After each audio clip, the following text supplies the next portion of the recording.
தமிழ்நாடு பெண்கள் வேலைவாய்ப்பு மற்றும் பாதுகாப்பு திட்டம், சிறப்பு திட்டங்கள் செயலாக்கத்துறை மற்றும் சமூக நலன் மற்றும் மகளிர் உரிமைத்துறை இணைந்து நடத்திய கருத்தரங்கு. சென்னை ராயப்பேட்டை தமிழ்நாடு பெண்கள் வேலைவாய்ப்பு மற்றும் பாதுகாப்பு திட்டம், சமூக நலன் மற்றும் மகளிர் உரிமைத்துறை இணைந்து பணியிடங்களில் பெண்களுக்கான பாதுகாப்பு உறுதி செய்வது தொடர்பாக dialogue for change, POSH act 2013 and Tamil Nadu state policy for women 2024 insights தலைப்பில் கருத்தரங்கம் நடைபெற்றது. இதில் சிறப்பு விருந்தினராக சமூக நலன் மற்றும் மகளிர் உரிமைத்துறை அமைச்சர் கீதா ஜீவன் கலந்து கொண்டு குத்துவிளக்கேற்றி வைத்து சிறப்புரை ஆற்றினார்.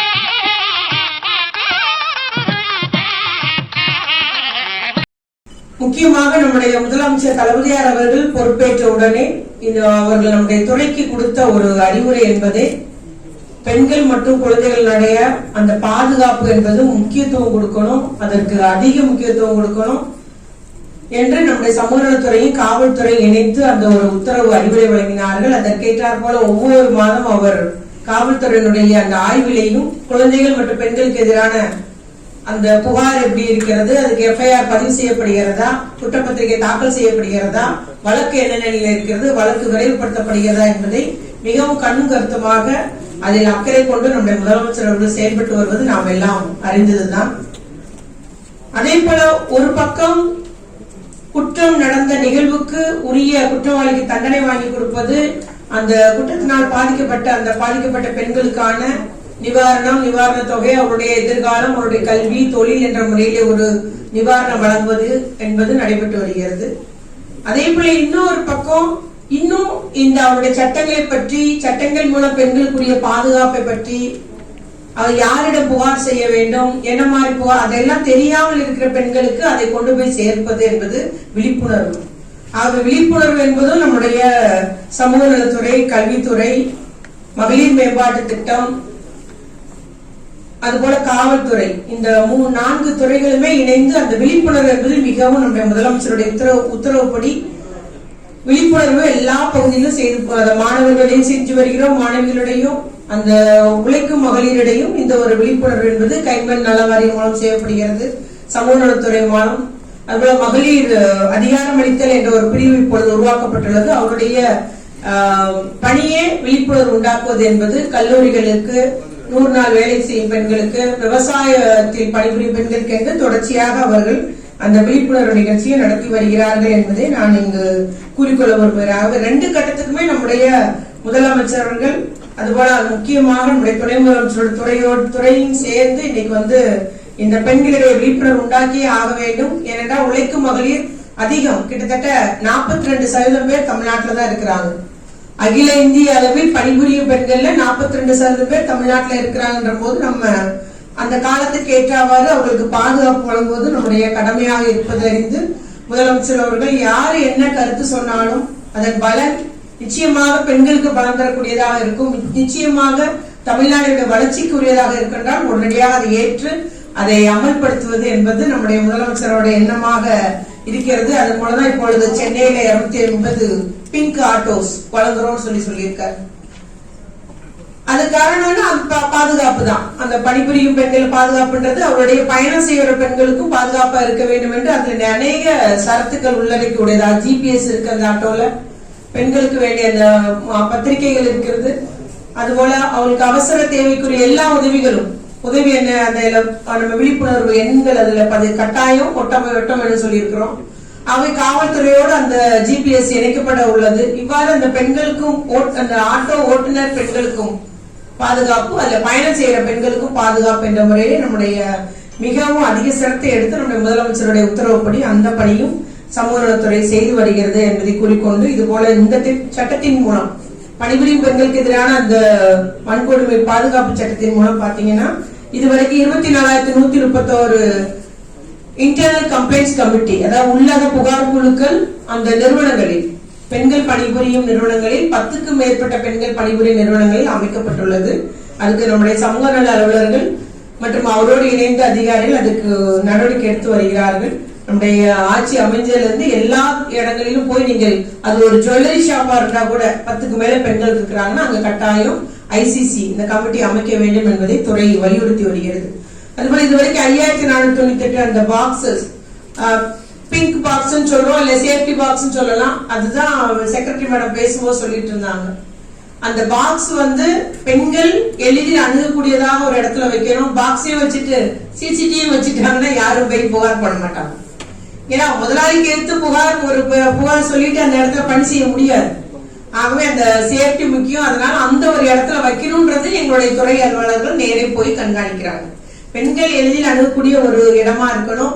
அவர்கள் லஞ்ச் சாப்பிட்ற இடமா இருக்கலாம், இல்ல ரெஸ்ட் ரூம் பக்கத்துல போகலாம். ஆனா அதுக்கு CCTV இருக்கக்கூடாது அந்த பிங்க் பாக்ஸுக்குன்றதையும் துறை வலியுறுத்தி வருகிறது. அதனால எங்க ஒரு பிரச்சனை ஆனாலும் சரி தைரியமாக பெண்கள் புகார் தர முன்வருங்கள். உங்களுடைய புகாரின் மீது நடவடிக்கை எடுக்க இந்த அரசு, தளபதியாரின் அரசு தயாராக இருக்கிறது என்ற செய்தியை தான் நம்ம பெண்களுக்கு எல்லாம் தொடர்ந்து அளித்து வருகிறோம். அது போல சில இடங்கள்ல பாத்தீங்கன்னா பிற மாநிலத்தவர் இருக்கிறாங்க. அப்ப பிற மாநிலத்தவர்களுக்கு அவங்க மொழி தெரிஞ்ச பெண்களையும் நம்ம அந்த கமிட்டியில போட சொல்றோம், இன்டர்னல் கமிட்டி. அதே மாதிரி முதலாளிக்கு ஒரு ஒரு ஒரு வேண்டிய ஒரு பெண்ணை மட்டும் வைக்க கூடாது. யார் வில்லிங்கா இருக்காங்களோ எல்லாராலையும் நிர்வாகம் பண்ண முடியாது. இன்டர்னல் கம்ப்ளைண்ட்ஸ் கமிட்டி ஒரு புகார் வந்தா என்ன செய்யணும் எல்லாருக்கும் தெரியாது. ஆகவே யார் முன்னெடுத்து செல்ல தைரியமாக வர்றாங்களோ அவங்கள அதுல பண்ணி அந்த குழுல நேமிங்க அப்படின்றதையும், நீங்க யாரையோ உப்புக்கு சப்பா போட்டு வைக்க கூடாது, நேம் சேக் வைக்க கூடாது, பேரளவுக்கு போடக்கூடாது, செயல்படக்கூடிய பெண்களுக்கு வாய்ப்பு கொடுங்கன்றதையும் நம்ம அந்த நிறுவனங்களுக்கு வலியுறுத்தி வருகிறோம். அதே போல நம்ம UN உமனோடையும் சேர்ந்து திருப்பூர், அந்த கோவை, அந்த ஈரோடு பகுதிகளிலையும் ஒரு பெரிய ஒரு விழிப்புணர்வு எல்லா நிறுவனங்களிலும் இந்த committee, internal committee, complaints committee வைக்கிறதுக்கும் நம்ம நடவடிக்கை எடுத்து வருகிறோம். அதுபோல உள்ளூர் புகார் குழுக்கள், லோக்கல் கம்ப்ளைண்ட்ஸ் கமிட்டி என்பது மாவட்ட ஆட்சித்தலைவர் தலைமையிலே அது நடைபெற்று வருகிறது. அதுபோல எல்லா பிளாக்லயும் ஒரு நோடல் ஆபீசர் என்று சமூக நலத்துறை மூலம் நம்ம ஒருத்தரை நியமித்திருக்கிறோம். அவங்ககிட்ட கம்ப்ளைண்ட் கொடுத்தாலும் நேரடியாக ஆட்சித்தலைவருக்கு போய் பின்பு ஆட்சித்தலைவர், மாவட்ட ஆட்சித்தலைவர் அதுல நடவடிக்கை எடுக்கக்கூடியதாக செய்து வருகிறோம். அதே போல இவ்வாறு இந்த ஆக்ட் நம்ம செயல்படுத்தல எவ்வளவு நடவடிக்கை எடுத்தாலும் இன்னும் விழிப்புணர்வு கொண்டு போக வேண்டிய இடம் இருக்குது. நிச்சயமாக அது சிறப்பு செயலாக்க திட்டத்தினுடைய இந்த ஒரு பட்டறை என்பது, கருத்து பட்டறை என்பது அதற்கு இன்னும் வைடா பரவலாக அதை செய்வதற்கு நமக்கு இந்த கருத்தரங்கம் ஒரு காரணமாக சொல்ல முடியாது, இல்ல ஒரு கருத்துக்களை வழங்கக்கூடியதாக, நடவடிக்கை எடுக்கக்கூடியதாக இந்த கருத்தரங்கம் அமையும் என்பது எந்த ஒரு ஐயப்பாடும் இல்லை. அதுபோல மகளிர் உரிமைத்துறைன்னு சொல்லிட்டு நம்முடைய முதலமைச்சர் பெயர் வச்சுட்டு இருக்கிறாங்க. ஆனா ஒட்டுமொத்த மகளிரும், ஒருவேளை அவங்க வீட்டு உரிமையாளர் வீட்டை காலி பண்ணுமான்னு சொன்னாலும் போன் எனக்கு வருது சார். எந்த நேரம்னாலும் பரவாயில்ல, விடிய காலம் 3 மணி 4 மணி ரொம்ப அவசரம் போல போன் எடுத்தா அவங்க அழுதுட்டே இருந்திருப்பாங்க போல, மணி பார்த்துட்டே இருந்த 4 மணி ஆகும் அடிச்சம்மா அப்படின்றாங்க. அது மாதிரி ஒருவேளை அவங்க பக்கத்து வீட்டுல சண்டை, நான் போலீஸ்ல கம்ப்ளைண்ட் கொடுத்துட்டேன், இன்னும் வரைக்கும் அந்த அம்மா பிடிச்சிட்டு போகல.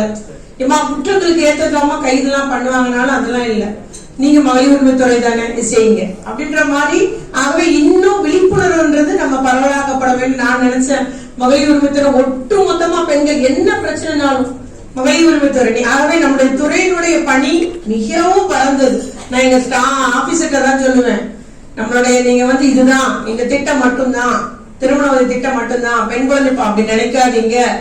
நம்முடைய மக்கள் எதிர்பார்க்கிறது மகளிர் உரிமைத்துறைனா பெண்களுக்கு என்ன பிரச்சனைனாலும் நீங்க நடவடிக்கை எடுக்கணும். அதனாலதான் அந்த 181 நல்ல முறையில செயல்பட்டு வருது. முந்த நாள் கூட 11:30க்கு நானே போன் போட்டு பார்த்தேன், எடுக்கிறாங்க. ரொம்ப சந்தோஷமா 11:30க்கு ஒரு கம்ப்ளைண்ட் வந்தது, ஏமா நீ அந்த நம்பரை போன் போட்டு எனக்கு பதில் சொல்லுமான்னு. நம்பர் போன் போட்டு மேடம் நல்ல வேலை ரெஸ்பாண்ட் பண்ணாங்க, பதில் பேசிட்டாங்க. அந்த லேடி ஒரு தனியா ஒரு லேடி மனநிலை வளர்ச்சி உள்ள ஒரு குண்டிய லேடி ஒரு இடத்துல இருந்தவங்க நைட்ல அவங்களை கொண்டு ஒப்படைச்சாங்க ஒரு காப்பகத்தில். சொன்னாங்க மேம் கரெக்டா நடவடிக்கை எடுக்கிறேன், எப்ப நல்லது, நம்ம டிபார்ட்மெண்ட் நல்லபடியா இருக்கு. அது தாரே சார் பார்த்தா இன்னும் கொஞ்சம் இதுதான். கட்டாயம் சார் 181 1098 கரெக்டா அப்ப எப்படி செயல்படுது, ஏன்னா மக்களுக்கு பயன் வளர்ந்துடக்கூடியதாக இருக்கு. அப்படின்றதுனால நல்ல முறையில் அதுவும் நம்ம செயல்படுத்துற மாதிரி அப்பப்ப நம்ம துறை அலுவலகம் அதான் சொல்றது, பரவலா எல்லா பெண்களும் என்னன்னாலும் சரி இந்த கவனத்தை நம்ம அரசு கொண்டு போகணும், இல்ல முதலமைச்சர் கொண்டு போகணும், இல்ல துணை முதலமைச்சர் உடனே போன் அடி மகளிர் உரிமைத்துறை அமைச்சருக்கு அடிச்சிடுறாங்க. இருந்தாலும் நம்ம மேக்சிமம் நான் போன் எப்போதும் ஆன்ல தான் வச்சிருக்கிறேன். தீர்த்து வைத்து வருகிறோம். இல்லைன்னா 181க்கு போன் பண்ணிக்க சொல்லி அவங்களுக்கு உதவிக்கூடியதா இருக்குது. அதனால இந்த மாநில மகளிர் கொள்கையை இங்க வந்து நீங்க விவாதிச்சு பல கருத்துக்கள் பரிமாறப்படும் போது நிச்சயமாக இன்னும் காலத்துக்கு ஏற்ற மாதிரி நம்ம ஏற்கனவே 5 ஆண்டுக்கு ஒரு முறை அதை ரீவிசிட் பண்ற மாதிரி தான் நம்ம அந்த மகளிர் கொள்கையில் நம்ம சொல்லி இருக்கிறோம். நம்முடைய முதலமைச்சர் அவர்கள் மகளிருக்காக, ஏன்னா பெண் சமுதாயம் முன்னேறினால்தான் தமிழ் சமுதாயம் முன்னேறும் என்ற அந்த உயர்ந்த இலக்கோடு திராவிட மாடல் ஆட்சி நடத்தி வரும் முதலமைச்சர் அவர்கள் பெண்களுக்கு அதிக முக்கியத்துவம் கொடுத்து வருகிறார்கள். எல்லா திட்டமே சொல்லும் போது பாத்தீங்கன்னா நம்முடைய துறையில் உள்ளதுதான். புதிய பெண் திட்டமா இருந்தாலும் சரி, தமிழ் புலம் திட்டமா இருந்தாலும் சரி, காலை உணவு திட்டமா இருந்தாலும் சரி, எல்லாமே மக்களுக்கு மகளிர் உரிமை தொகை எல்லாமே பெண்கள் பயன்பெறக்கூடியதாக நம்முடைய முதலமைச்சர் குறிப்பாக தொழில் முனைவோர் பெண்கள் தொழில் முனைவோர் அந்த சிறு குறு தொழில் அந்த துறையின் மூலமும் சரி, இல்ல தொழில் முனைவோரை உருவாக்க வேண்டும் என்றும் மகளிர் மேம்பாட்டு திட்டம் மூலமும் அதிக நடவடிக்கை எடுத்து வர்றாங்க. அதனால எனக்கு ரொம்ப ஆச்சரியமா இருக்கும் சார், நீங்க அது மாதிரி கொடுக்குற உங்களுடைய நம்முடைய முதலமைச்சர் துணை முதலமைச்சர் டிபார்ட்மெண்ட்ல இருந்து கொடுக்குற பணத்தை பாத்தீங்கன்னா அந்த மகளிர் குழுக்கள் தொழில் தொடங்க 20 லட்சம் 30 லட்சம் ஆகவே ஆச்சரியமா இருக்கும். ஆனா நிச்சயமாக பெண்கள் தொழில் தொடங்கணும்ன்றதையும் நீங்க கட்டாயமாக அவங்களை ஃபாலோ பண்ணி அவங்களுடைய அதிகாரிகள் அதை செய்து வருகிறார்கள். ஆகவே நம்முடைய நிச்சயமாக பெண்கள் இப்போ வாழ்க்கை தரம் உயர்ந்து வருகிறது. அவர்களுக்கு பாதுகாப்பை தருவதற்கும் நம்முடைய முதலமைச்சர் அதிக சிரத்தை எடுத்து வருகிறார்கள், கவனம் எடுத்து வருகிறார். அது சைபர் கிரைம்லாம் பாத்தீங்கன்னா உங்களுக்கு என்ன புகார், உங்களை யாரு டீஸ் பண்ணாலும் சரி, ஏன்னா போன் வந்து நெட் கால்ல வர்றாங்க, நம்பர் எல்லாம் நீங்க திருப்பி எல்லாம் கால் பண்ண முடியும். ஒவ்வொரு நேரம் ஒவ்வொரு நம்பர் வருது. சும்மா வீணா பேசுறது தவறா பேசுறது தான் இருக்குது. ஆனா உடனடியே நீங்க நிச்சயமா சைபர் கிரைம்ல உள்ள அந்த போலீஸ் விங்ல போன் கம்ப்ளைண்ட் கொடுத்தீங்கன்னா உடனடியா நடவடிக்கை எடுக்கப்படுது. நான் நிறைய கூட்டத்துல அந்த அதிகாரிகளே பாராட்டியிருக்கேன். உடனே எடுக்கிறீங்க, அவங்களோட புகார் கொடுத்த 10 நிமிஷத்துல கால் வருதுன்றது.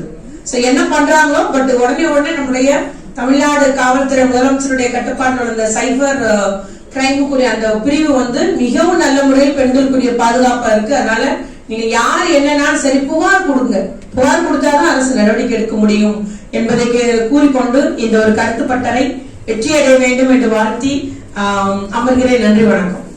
இந்த வீடியோ உங்களுக்கு பிடிச்சிருந்தா லைக் பண்ணுங்க, கமெண்ட் பண்ணுங்க, ஷேர் பண்ணுங்க, சப்ஸ்கிரைப் பண்ணுங்க.